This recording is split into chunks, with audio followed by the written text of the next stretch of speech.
헤롯이 그 군인들과 함께 예수를 업신여기며 희롱하고 빛난 옷을 입혀 빌라도에게 도로 보내니 헤롯과 빌라도가 전에는 원수였으나 당일에 서로 친구가 되니라.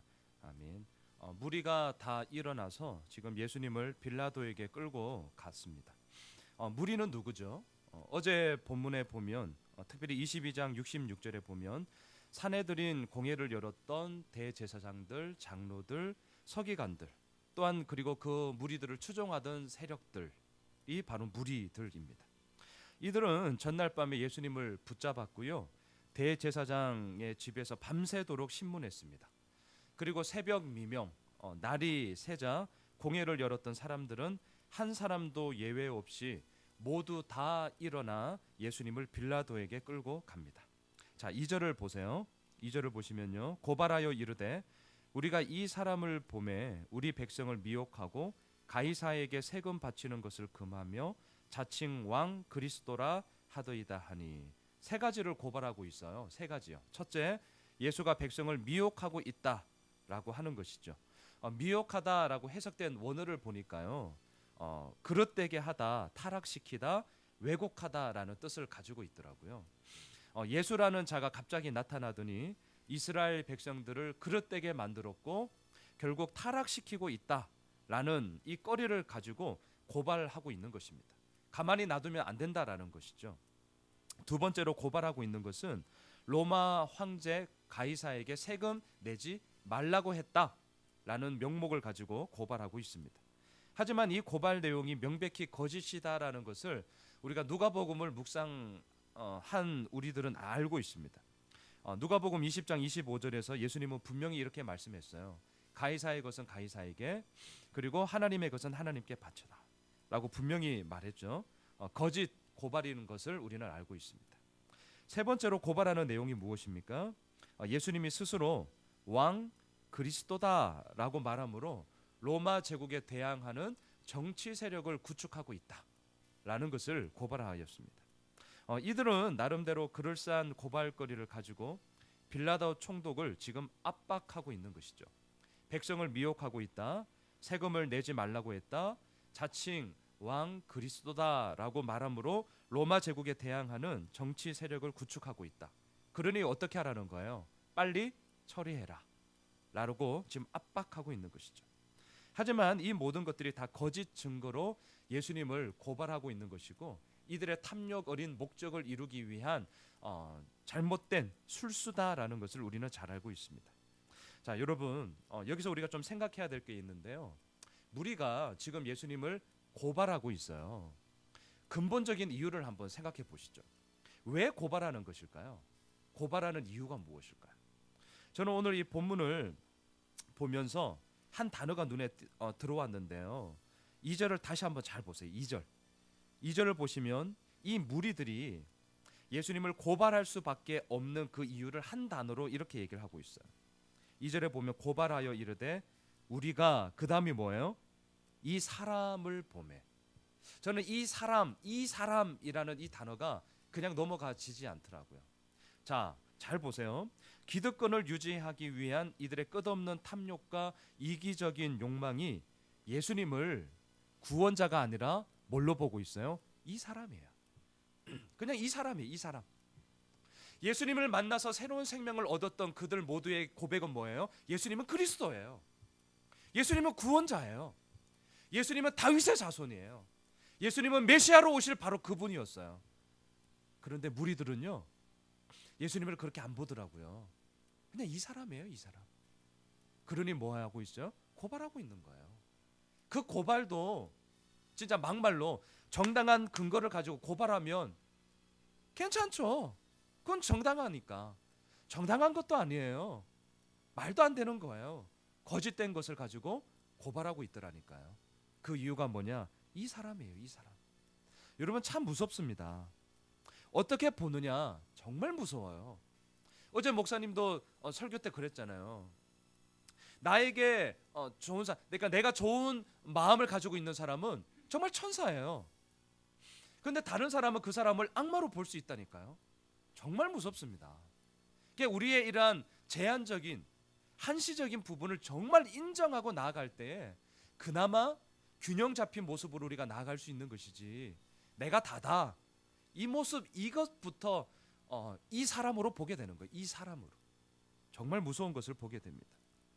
예수님을 구원자로 보았다면 감히 이런 일을 하지도 않았을 것입니다. 하지만 무리들에게 예수님은 단지 이 사람일 뿐이었습니다. 자신들의 기득권을 위해 빨리 제거해야 하는 걸림돌이었다라는 것이죠. 이 새벽 우리 스스로에게 물었으면 좋겠습니다. 나는 예수님을 어떻게 보고 있는가? 정말 이 사람으로 보고 있지는 않은가? 아니면 구원자로 보고 있는가? 이 질문에 대한 근본적인 답이 정직하게 진실되게 우리 가운데 있을 때에 그것으로부터 우리들의 삶의 모습이 만들어져 갈 것입니다. 그래서 오늘 앞서 제가 찬양한 거예요. 예수는 정말 우리의 힘이 되십니다. 우리의 소망이 되십니다. 우리의 유일한 답이세요. 구원자이십니다. 이 답에서부터 우리들의 모든 삶이 만들어져 가는 주님의 은혜가 있기를 주의 이름으로 축원합니다. 자, 걸림돌인 예수님을 처리하고자 무리들은 세 가지를 고발했어요. 하지만 빌라도가 관심을 가지면서 귀 기울인 것은 세 가지 중에 딱 하나였어요. 딱 하나. 자, 그것을 어떻게 알 수 있냐면 3절을 보시면 돼요. 자, 3절을 보세요. 우리 같이 한번 읽어볼까요? 시작. 빌라도가 예수께 물어 이르되 내가 유대인의 왕이냐? 대답하여 이르시되 내 말이 옳도다. 자, 여러분, 지금 무리들은 세 가지를 고발했잖아요. 백성을 미혹한다, 세금 내지 말라고 했다, 그리고 자칭 왕 그리스도다 라고 이렇게 세 가지를 고발했는데요. 빌라도는 이 세 가지에 대해서 다 반응하지 않았습니다. 빌라도는 여러분 바보가 아니에요. 정치꾼입니다. 정치꾼. 로마 제국에서 임명받은 유대 총독입니다. 만만한 사람이 아닙니다. 나름 예수에 대한 정보를 가지고 있었을 거예요. 그렇기 때문에 두 가지 고발에 대해서는 제껴두는 거예요. 아무리 생각해도 빌라도, 그리고 정보 수집에 따르면 첫 번째, 두 번째는 이 귀담아 들을 내용이 아니었어요. 하지만 이 빌라도의 이 관심에 귀 기울여지는 게 하나는 있었어요. 그게 무엇입니까? 네가 유대인의 왕이냐? 왕. 자, 이게 예민한 거거든요. 그래서 묻는 거예요. 3절에서 네가 유대인의 왕이냐? 세 가지 중에 한 놈만 찾고 묻는 거예요. 지금 빌라도의 법정에서 예수를 고발함으로 무리들이 이루고자 하는 목적은 뭐였냐면 예수는 그리스도가 아니다. 이게 지극히 실은 종교적인 거였죠.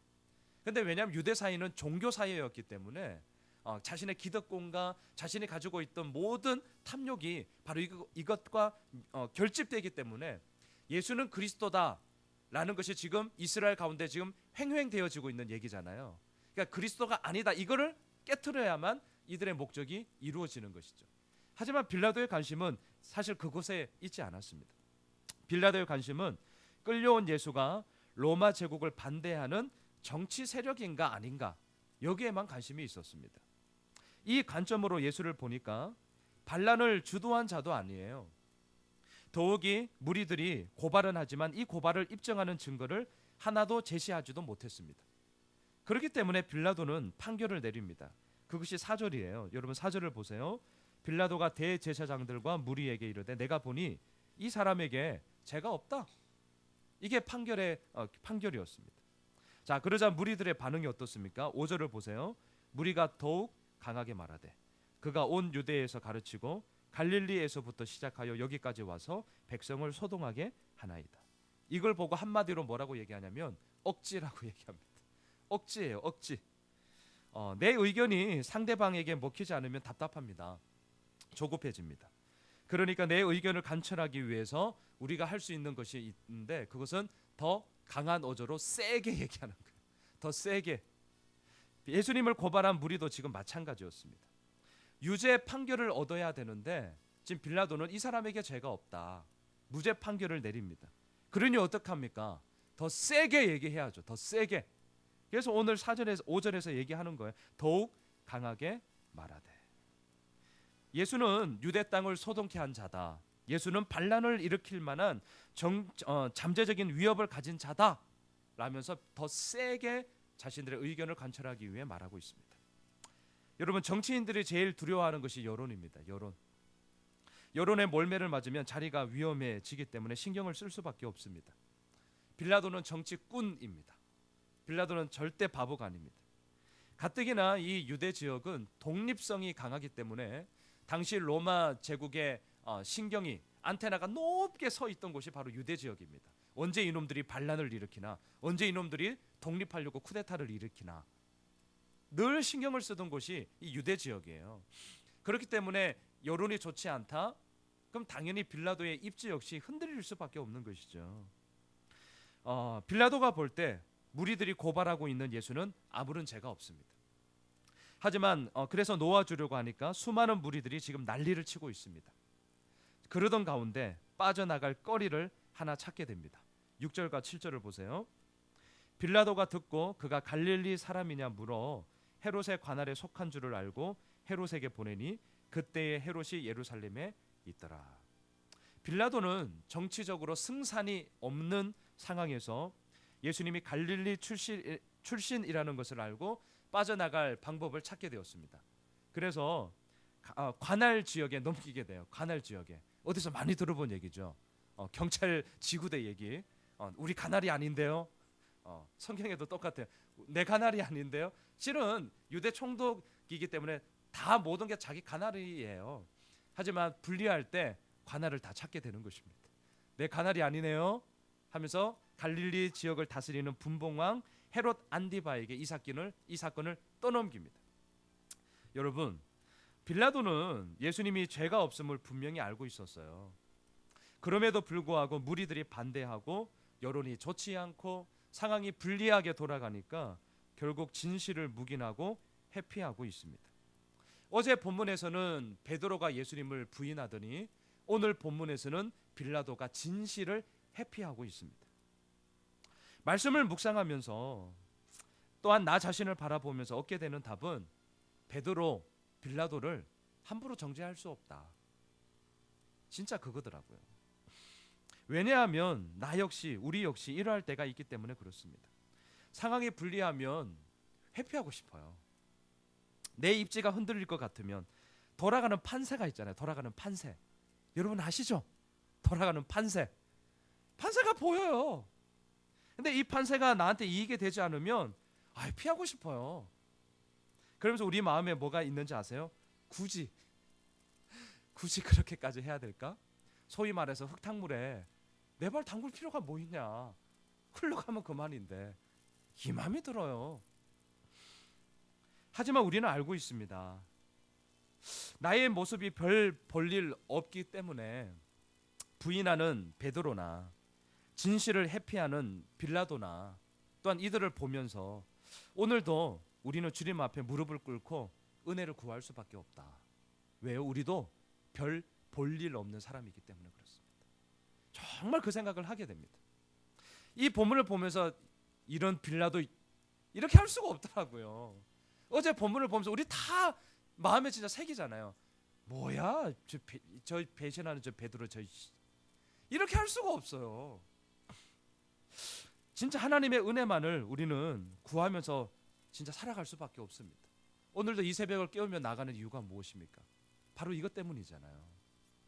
그것만이, 하나님의 은혜를 구하는 그것만이 하나님의 사람으로 오늘도 우리가 살 수 있는 유일한 힘임을 우리 모두가 고백하게 됩니다.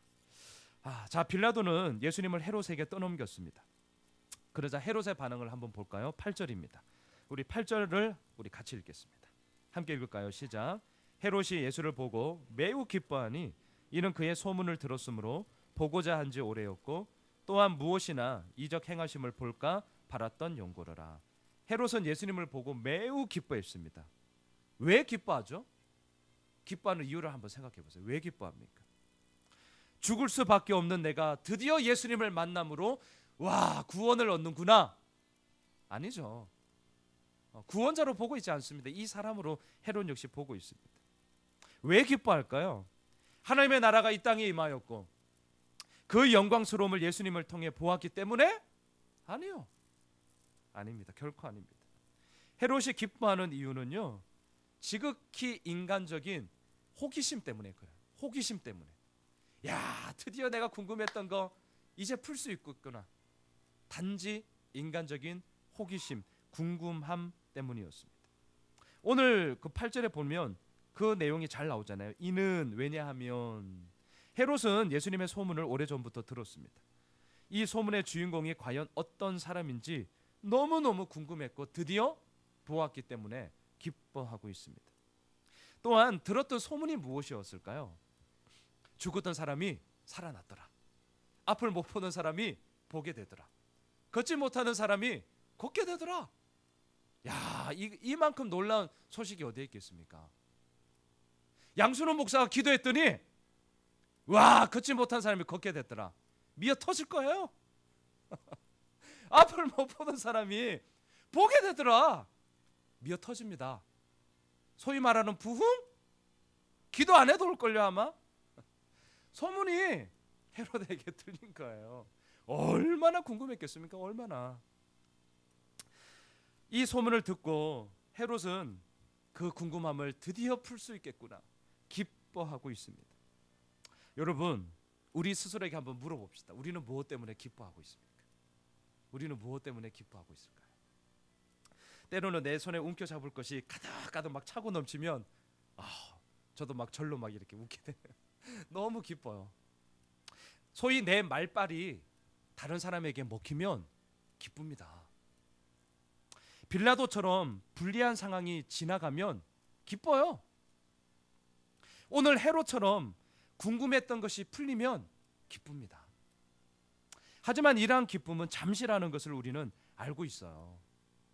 제가 지난주까지 휴가 마치고 왔거든요. 휴가가 끝나니까 낙이 없어요.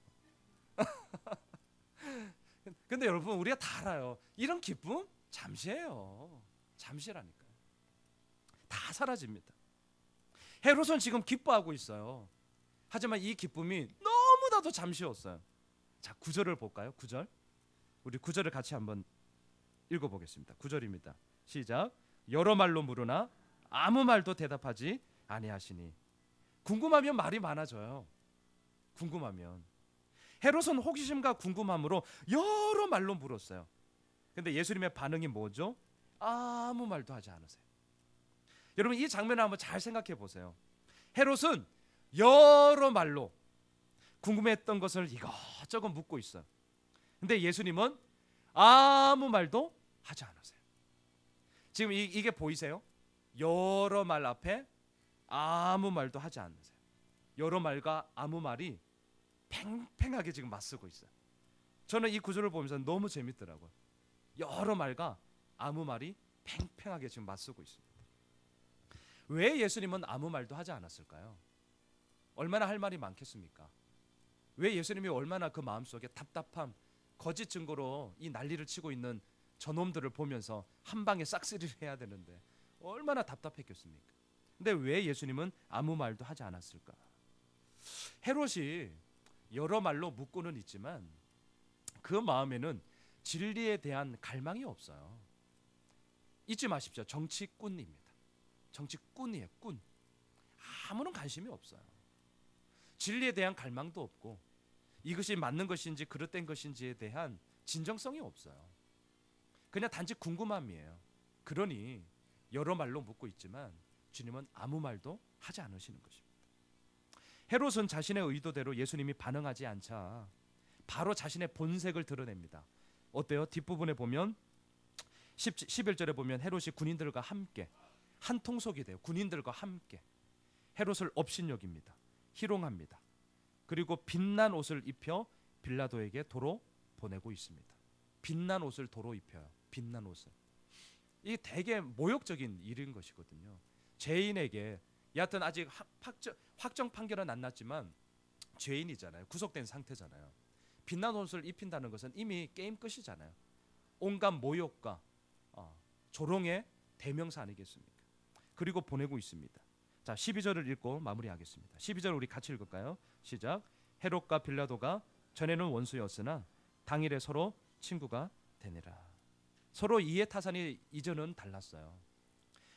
유대 갈릴리 지역을 다스리는 분봉왕 헤롯 안디바, 로마로부터 파견되었던 이 유대 지역을 다스리는 빌라도, 상반되는 이해 관계를 가지고 있었어요. 그래서 전에는 원수였어요. 하지만 이들의 욕망과 야망을 이루기 위해서는 전에 원수 그런 거 필요 없더라고요. 이게 정치판이에요. 더 넓게는 이게 세상입니다. 어제까지 원수였지만 오늘 나의 이해관계에 들어맞으면 동지가 되는 거예요. 내일 어떻게 될지 모릅니다. 여러분 근데 분명히 알아야 될 것은요. 12절에 잘 보시면 전에는 원수였지만 서로 친구가 되는데 그 서로 친구가 되는 그 기간이 언제인 줄 아세요? 당일이에요. 당일에. 이건 역시 얼마 가지 못합니다. 말씀을 정리하겠습니다. 오늘 누가복음 우리가 23장을 보면서 사람의 마음이랄까 이것을 보게 됩니다. 빌라도는 진실을 회피하고 있습니다. 헤롯은 너무나 궁금했던 것을 풀 수 있겠거니라는 생각으로 기뻐하고 있습니다. 어제 본문에서는 베드로는 부인하고 있습니다. 참 슬픕니다. 그리고 우리들의 있는 모습 그대로를 보는 것 같아서 실은 참 뭐랄까요? 이런 몸둘 바를 모르겠습니다. 이게 우리거든요. 이러한 모습 속에 과연 우리는 어떻게 살아가야 될 것이냐? 답은 압니다. 답은 하나예요. 오늘도 하나님의 은혜만을 구하면서 또한 예수님을 이 사람으로 보는 것이 아니라 예수는 정말 나의 힘입니다. 예수는 나의 힘이요. 이 찬양이 단지 찬양으로만 마치는 것이 아니라 내 삶의 고백으로서 나타나야 할 것입니다. 그리고 그 고백이 나타날 때에 우리들의 삶의 그 모습이 정말 만들어져 간다니까요. 여러분 전에는 원수였지만 당일에는 친구가 되니라. 그거 당일이에요. 당일. 내일 되면 끝나요. 이런 판세, 이런 돌아가는 꼴은 뻔합니다. 여러분 뻔한 인생 살아가는 것이 아니라 정말 하나님 앞에 붙잡히는 인생을 우리 모두가 함께 살아가는 오늘 하루 되기를 주님의 이름으로 축원합니다. 기도하겠습니다. 하나님, 거짓으로 고발하며 억지를 부리며 자신들의 주장을 내세우는 무리가 우리의 모습입니다. 아무런 죄가 없음에도 불구하고 손해볼까 봐 진실을 묵인하고 회피하는 빌라도가 우리의 모습입니다. 무슨 이적을 행하시지 않을까 바라며 예수님을 기뻐했던 헤롯 역시 우리의 모습입니다. 너무나 적나라한 우리들의 모습을 바라보면서 참 부끄럽습니다. 몸둘 바를 모르겠습니다. 또한 그렇기 때문에 이 새벽을 깨우며 오직 주님의 은혜만을 구하며 우리가 오늘도 나아가고자 합니다. 하나님 도와주십시오. 하나님 우리를 진짜 붙잡아 주십시오. 별 볼 일 없는 인생입니다. 하지만 주님께 붙잡힘 받을 때에 별 볼 일 있는 인생으로 변화되는 줄 믿습니다. 또한 그러한 삶을 이미 우리 가운데 일으키시고 또한 오늘도 그렇게 인도하시는 줄 믿습니다. 주님, 이 새벽을 깨우며 나아가는 우리 예수양림의 모든 가족들을 붙잡아 주십시오. 또한 우리들의 모든 삶 가운데 하나님만이 하실 수 있는 빚어가시는 그 일을 허락하여 주심으로 말미암아 하나님의 그 은혜가 무엇인지를 우리 모두가 몸소 경험하게 되어지는 주의 은혜의 한날 되게 하여 주시옵소서. 살아계신 예수님의 이름으로 기도드리옵나이다. 아멘. 하늘에 계신 우리 아버지